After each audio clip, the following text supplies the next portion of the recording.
Woo! Boss October is officially over, and those of you that joined, over 3,000 of you globally joined in the beginning of the month. By the end of the month, we had over 6,000 of you joining in on Boss October. Just to recap, Boss October was all about prioritizing health and fitness, being kind to yourself and others, and of course, giving up a luxury item.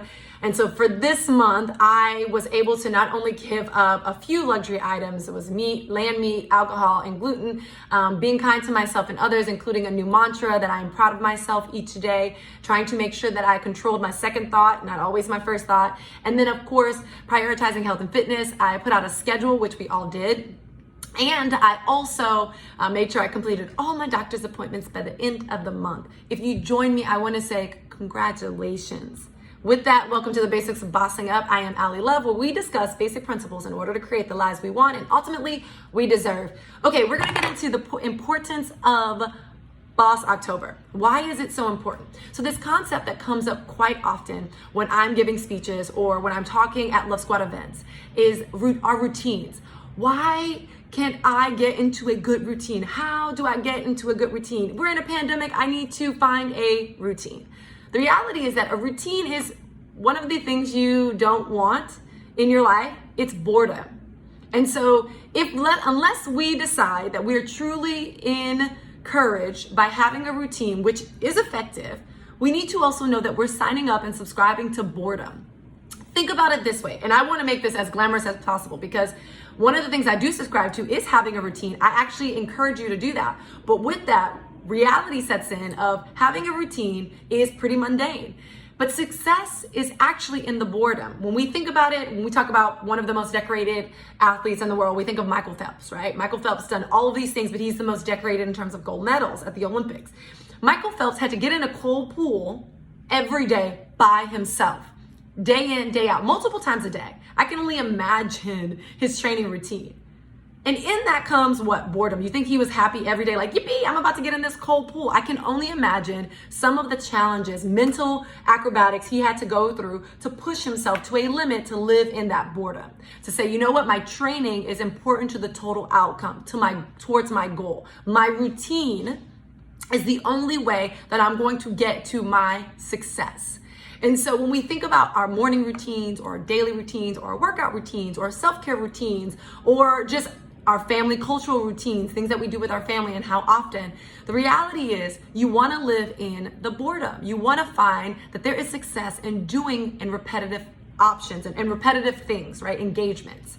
And so when we think of the morning routines that we subscribe to, yes, you can find joy in your warm cup of tea, or you can find joy in your meditation, or in whatever grounds you spiritually, in your prayer, in your brain games, any of those things. But in isolation, while you may find joy, what we want to do is make sure that we're doing them consistently. And that's where we find success. And that's where it gets a little boring day in and day out. And so when we talk about this concept of success and upside in the boredom of truly subscribing to a routine, what we really come to understand is that that's what it means to be disciplined. And that's exactly what we did for Boss October. We set out a schedule for ourselves. We said, we're going to do this workout a day. We're going to say this mantra each day. We're going to not eat or consume or do or engage or disengage with these luxury items every day.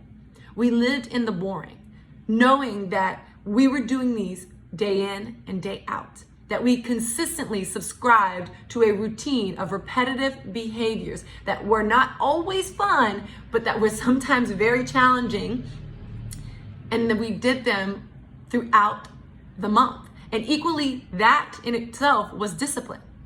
And so in finding out how do we identify success comes in the form of discipline.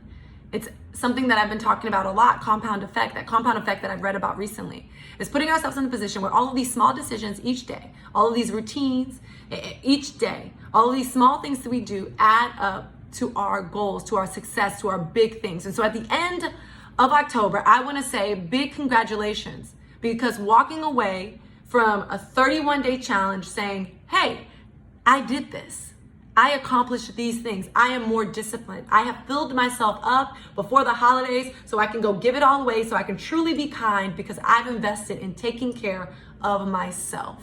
What you've done is subscribe to the repetition, to the routine of self-care.